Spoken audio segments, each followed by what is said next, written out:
Howdy folks, welcome back. This is not going to be a fun video on my part, but I'm going to show you guys what we're dealing with here. So yeah, we are back in the field. This is the last field we ended up on when we were rolling there. So this is the ryegrass and alfalfa, and it's time to cut. The rye is a little bit actually, well, it should have been cut maybe a week ago, but we have just been battling so much frickin' rain here in the southeast of Manitoba. In July, we have had 11 inches of rain in July. So today's August 1st. We had a half inch to cap off the month yesterday, and it's just a mess. We got to cut. We need feed. The quality is going to go downhill from here, so what are you going to do? And with a crop like this on the field, excuse me, it'll never dry. Right, that vegetation just holds the moisture down there. You need to get that off so you can get to the bottom, you can get some air down there. But what an absolute mess. So let's put across here and let's just see what we can see. Yeah, the fields are supposed to be cutting the field east and west, but I told the operator, it's a different operator I've had in the past, just to kind of cut how you'd cut, right? Go where you can, travel where you can. And this is what we're left with. It's just so soft, everything's sinking in, making ruts. I mean, to get the rake and this stuff now, we can't rake this. You can't take that swath and put on top of that swath because you're gonna have all that mud in the middle. It's just ridiculous. So let's get over to where Bert's cutting and see what we can see there. So yeah, here Bert came along and cut along there, but it was getting too wet, so he cut in here and it's just ruts and standing water. There's a bit of a low spot right here, so I think we're just gonna have to cut around that, and then hopefully we can get back here and cut on the higher side again. Yeah, you can see all this rye here. The heads are already out. I mean, it needs to get cut.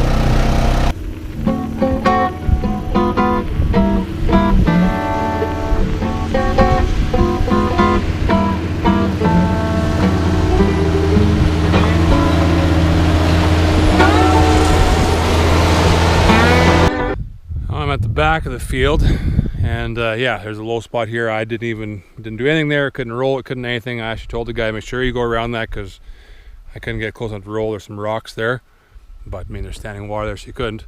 But then he cut 2 passes, and then there you have beautiful stand of hay. That's the alfalfa here is flowering, so that's not a good thing, but it's a good volume of feed here. And I don't want to come on there and gripe and grumble about how it's so wet, but it's just, for us, it's such a stark extreme. Like last year we were very, very dry. We weren't the driest last year, but we were dry.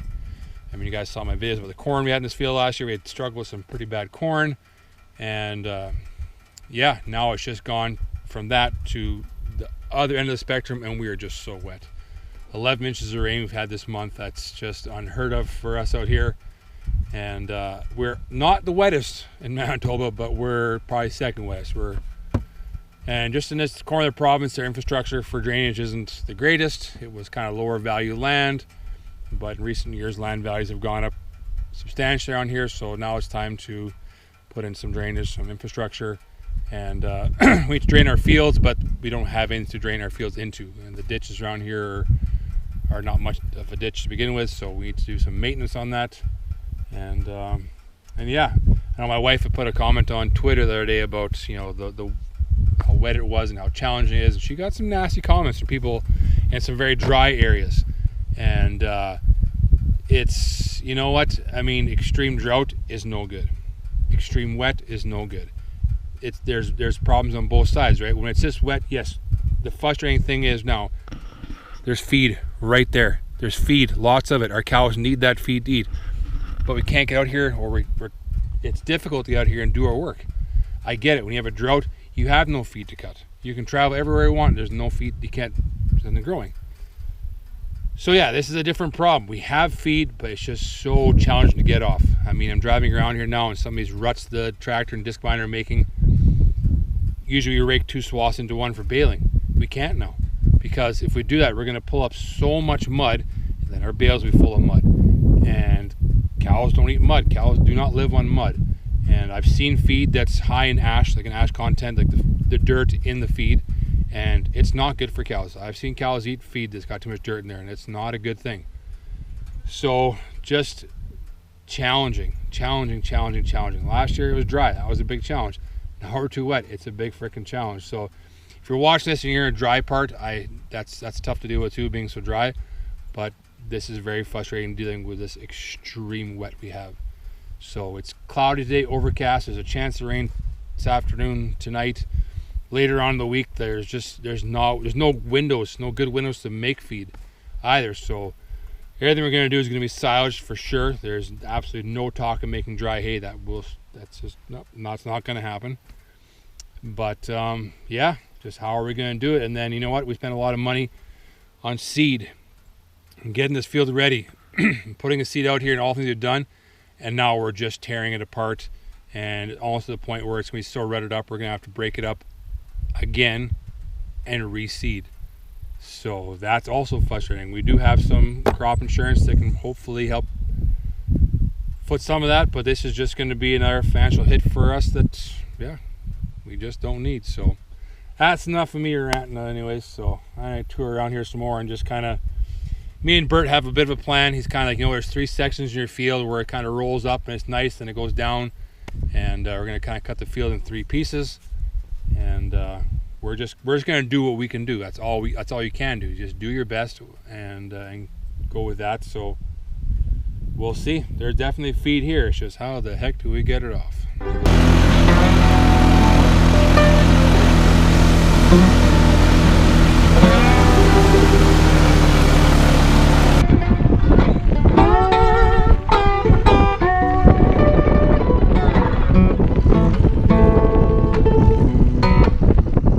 Okay, now this will be day 3. So I didn't film yesterday, day 2. The first day we started cutting, it was a bit of a disaster, so we stopped cutting, and actually hired another guy to come cut it with a triple mower. Skyline Harvest, you've seen them cut in the past. Go back to last year's fall rye video, and you'll see them cutting there. So they came with their big Claas tractor, triple mower, and that just worked a lot better. Just the pull type was just dragging so bad because that weight's off to the side. And then the triple mower, it's more balanced, right? All the weight's on the 4 tires of the tractor, and it's not really dragging as much. I didn't go to the back of the field yet, but I'm sure he made a few tracks. But anyways, now we're day 3.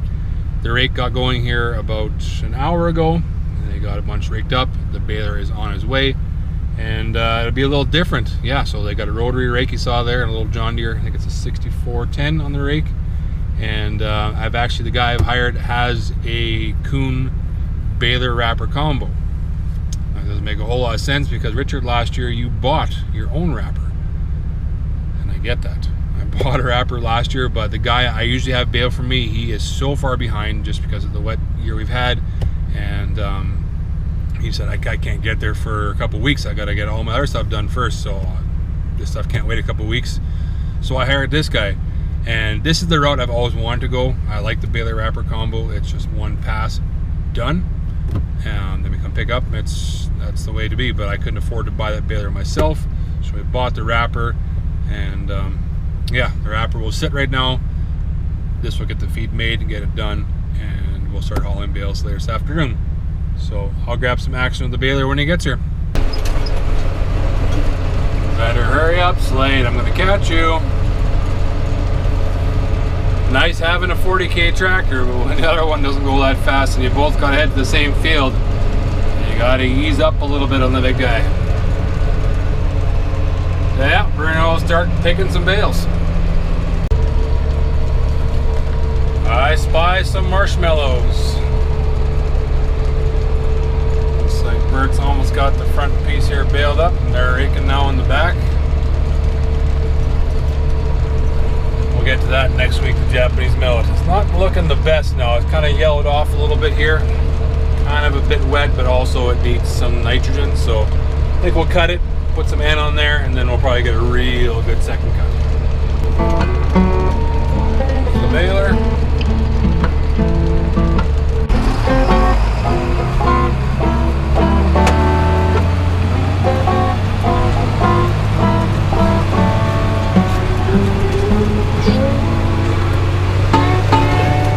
Second day of hauling here.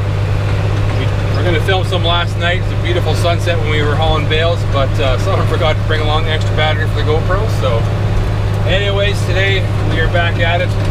We are on the west half of the field and we got to cross through this low spot to get here. So we've decided to only pull the bottom row only on the trailer, so that's 16 bales versus 23. So we're about to hit this wet spot for the very first time here. So let's hang on and see what happens.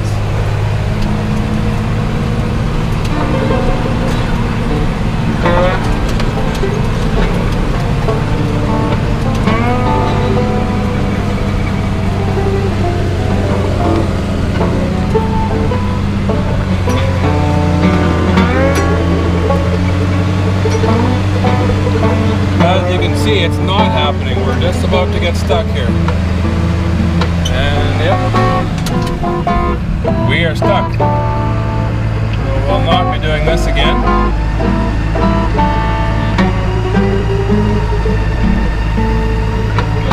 Okay, a little back and forth, we're moving again. But those are wheels. They're supposed to spin. And when they stop spinning, that's when things go bad. We saw how that works with the land roller. So yeah, I think the plan is going to be that we leave the bales for a couple days. We do have a chance of rain in the forecast for tomorrow. Hopefully that misses us, but after that we got some sunshine. So maybe a few more days of sunshine will stiffen up the field. If it does not want to dry up after that, then the plan will be just to roll the bales in the field, because we don't want to tear the field up. We want this to be a hay field for many years. We're going to have to come back with probably a small land roller and just try and roll some of these ruts, because I mean, this is ridiculous. We're making such a big mess. And whoever has to cut this next time, if they bounce those ruts, that will probably be an extra charge on my bill. So yes, frustrating to say the least, but you know, the feed is made, the feed is wrapped, so it's preserved. And if we got to roll them up in the field, so be it. They'll be together. We can cut around them if we have to for the next cutting, and then maybe we haul them off after second cut. Maybe we haul them off once the ground's frozen. Maybe we can haul them off for a couple. I don't really know, but I think that's gonna kind of wrap up this video.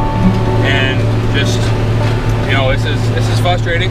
This is very frustrating, but you know what? It is what it is. We got to deal. At least we got some feed.